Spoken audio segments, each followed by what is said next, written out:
¿Qué tal, mi gente buena? Bienvenidos una vez más al show de Juan Betancourt, donde cuestionamos el caos cultural, buscamos darle sentido para construir un proyecto de vida que sea una verdadera aventura.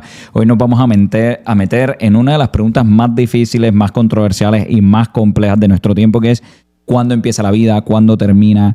¿Y por qué nos cuesta tanto darle una respuesta a esa pregunta?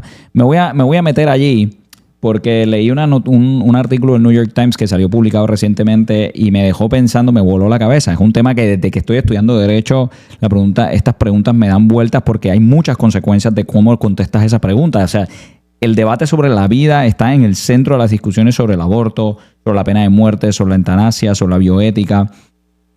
Es tan fundamental esa pregunta y a la misma vez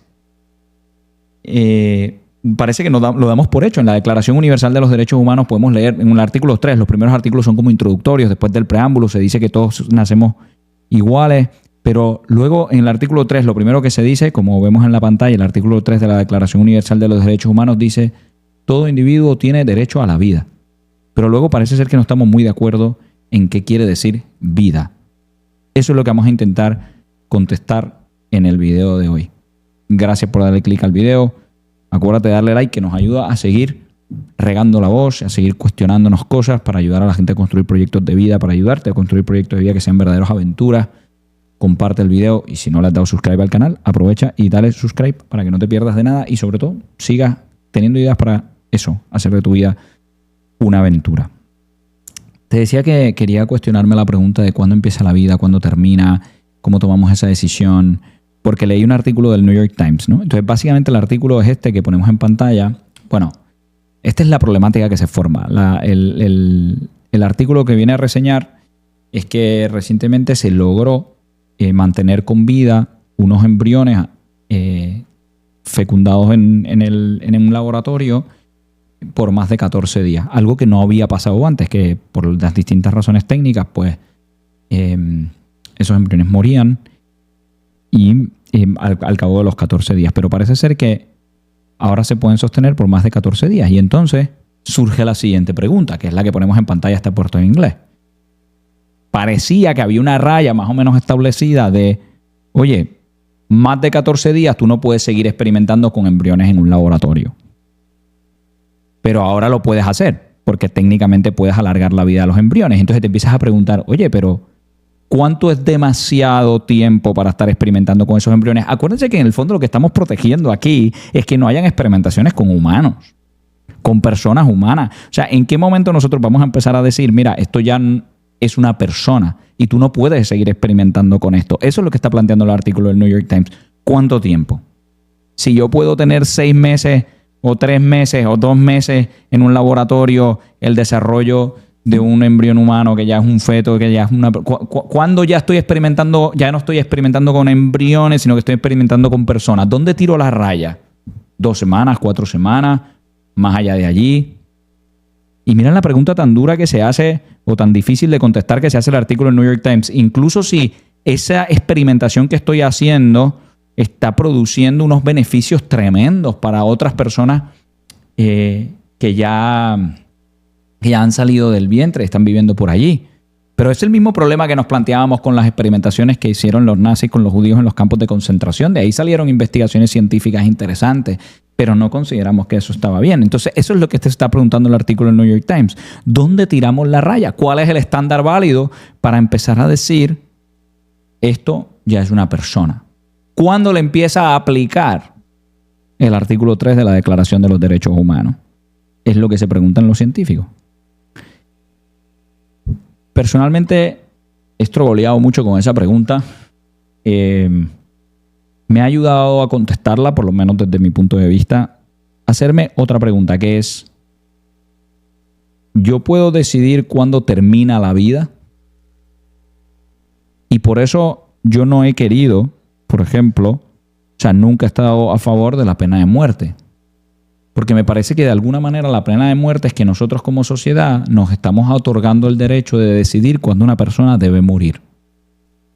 Y pienso que no deberíamos tener ese derecho, que no tenemos ese derecho. No importa lo que una persona haya hecho, hay que poner las medidas preventivas, evidentemente, porque si la persona es un criminal, etcétera, ha cometido delitos importantes que etcétera. Nos entendemos. Hay medidas preventivas para que esa persona no siga siendo una amenaza para la sociedad. Pero no creo que está en nuestras manos decidir cuándo debe morir. Para empezar, porque es una decisión arbitraria. Yo estoy diciendo, si hiciste esto, debes morir. Y tipifico el delito en el Código Penal. Lo tipifico, escribo el delito y a partir de ese momento es una decisión social, política. Pero es la misma decisión que dijo Hitler, por ejemplo, con los judíos. O que han decidido muchos otros abusadores y dictadores, de líderes de genocidio. O con el gran genocidio de Ruanda. Si eras Tutsi, pues ya, por el hecho de ser Tutsi yo tenía el derecho de matarse. O al revés, si eras Hutu, pues tenía el derecho de matarte. O sea, es peligroso cuando nosotros los seres humanos nos atribuimos el derecho de decidir quién debe morir y quién no. Y cuándo yo tengo derecho de matarte. Por eso siempre he pensado que la vida tiene un valor absoluto y no es mi trabajo decidir cuándo tú debes morir. En ese sentido, no me toca decidir cuándo debes morir. Pero ¿y si no puedo decidir cuándo tienes que morir? ¿Por qué puedo decidir cuándo la vida sí empieza a existir? O sea, ¿cuándo empiezas a vivir? Es una pregunta difícil para mí. Creo que es una pregunta difícil para todos, porque la pregunta de qué es la vida, cuándo exactamente es que empieza, cuándo exactamente es que termina.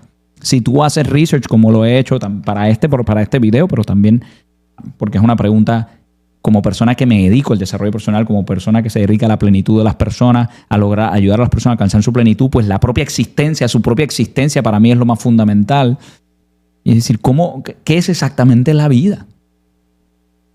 Es muy interesante que la Corte Suprema de Estados Unidos, en el caso de Roe versus Wade, donde se estableció el derecho al aborto, que después, pues, en el caso de Hobbes, se derogó y se dijo que debería volver a los estados.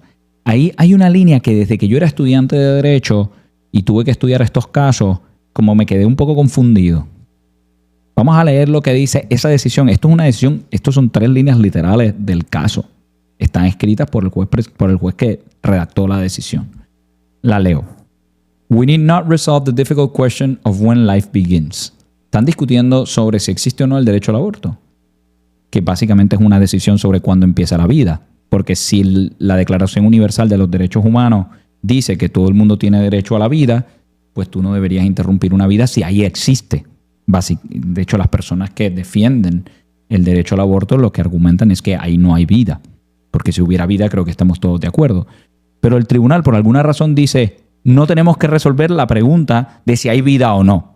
No, me llamó la atención porque no me parece demasiado lógica esa afirmación si lo que estás discutiendo es si es legítimo acabar con whatever hay en el vientre de esa mujer, si es legítimo o no. Y si es legítimo o no depende de si hay vida o no hay vida. Pero ellos deciden en esa decisión decir que ellos no van a tomar esa decisión. Pero además te dicen por qué. When those trained in the respective disciplines of medicine, philosophy, and theology are unable to arrive at any consensus, the judiciary, at this point in the development of man's knowledge, it is not in a position to speculate as to the answer. Es decir, si los especialistas del tema en la medicina, en la filosofía, en la teología, que tienen como trabajo propio esos especialistas hacerse estas preguntas filosóficas difíciles, no han podido dar una respuesta única sobre cuándo empieza, cuándo termina la vida, cuál es su valor, nosotros como jueces no vamos a entrar a definirlo. Curiosamente después pasan y dicen, como no lo podemos definir, pues vamos a hacer esta división y establecen el método de los trimestres que está establecido en Roe versus Wade, a lo que no voy a entrar porque no es el tema del video. Yo lo que quiero es que nos planteemos la siguiente pregunta. ¿Es la vida sagrada o no es sagrada? Es sagrada en el sentido de, ¿tiene un o no o un valor absoluto? Si no lo podemos definir, pero creemos que tiene un valor absoluto, como parece indicar la Declaración Universal de los Derechos Humanos, pues no podemos tener pena de muerte.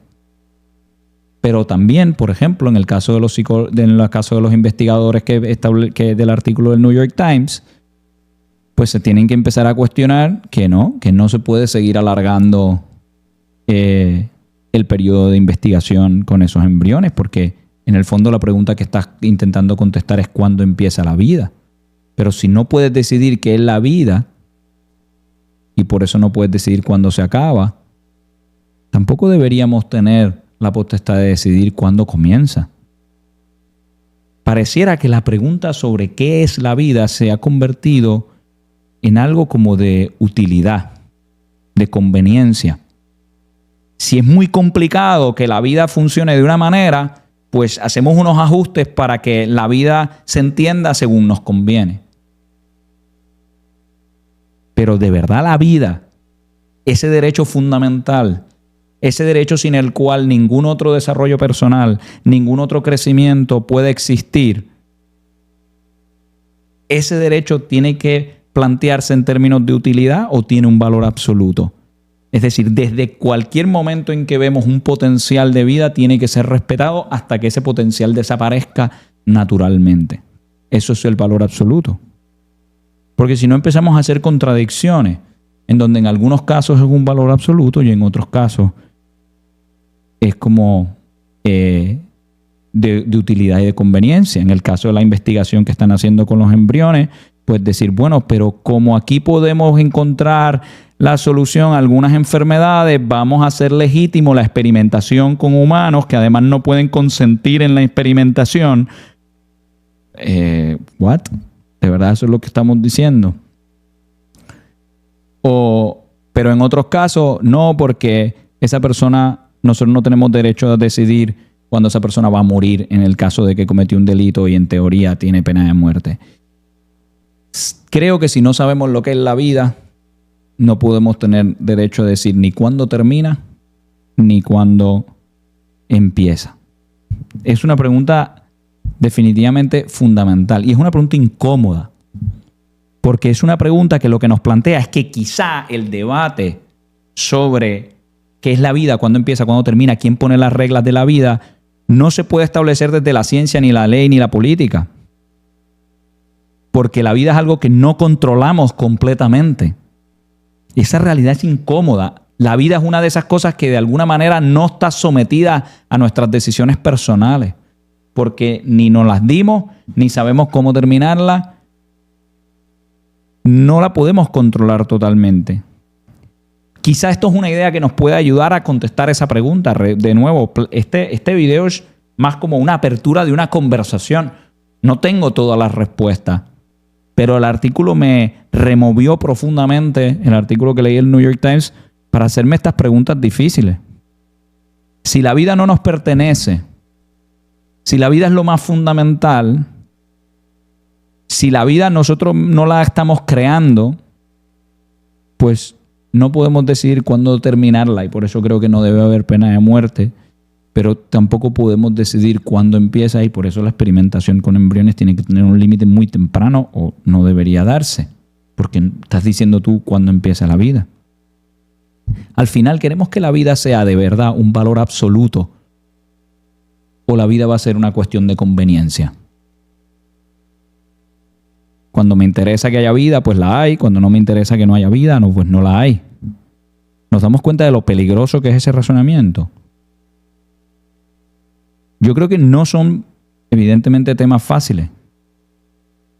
Pero yo creo que es importante que en todos estos debates que decíamos al principio sobre el aborto, la eutanasia, la pena de muerte, la bioética, también esta pregunta hay que hacérsela. ¿Es la vida realmente nuestra para decidir sobre ella?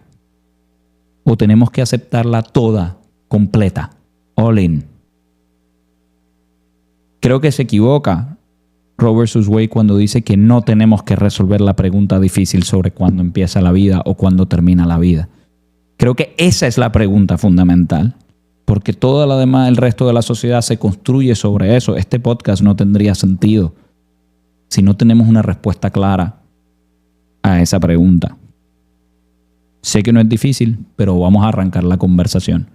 Vamos a hacer, como intentamos hacer siempre en este podcast, hacernos las preguntas difíciles. Que como no tienen respuestas fáciles, a veces le huimos. Pero hacernos las grandes preguntas es realmente lo que nos hace humanos, lo que nos hace crecer, lo que nos hace encontrar nuevos caminos para crecer como civilización. y como raza. Vamos a abrir la conversación. Déjame tus comentarios. ¿Qué piensas de lo que hablamos hoy? ¿Cómo lo ves? ¿Qué ángulo le ves? ¿Dónde piensas que no estamos de acuerdo? Porque así vamos enriqueciendo esta conversación y de eso se trata. Compártelo también. Quizás sabes de gente que esto le va a ayudar. Compártelo, hazlo llegar a mucha gente. Y ya sabes, si no te has suscrito al canal, mi gente, si no te lo has suscrito, te estás perdiendo un montón de contenido valioso sobre cómo convertir tu vida en una aventura. Cómo construir un proyecto de vida que sea una aventura. Nos vemos en el próximo episodio, donde seguiremos buscando claridad en medio del caos.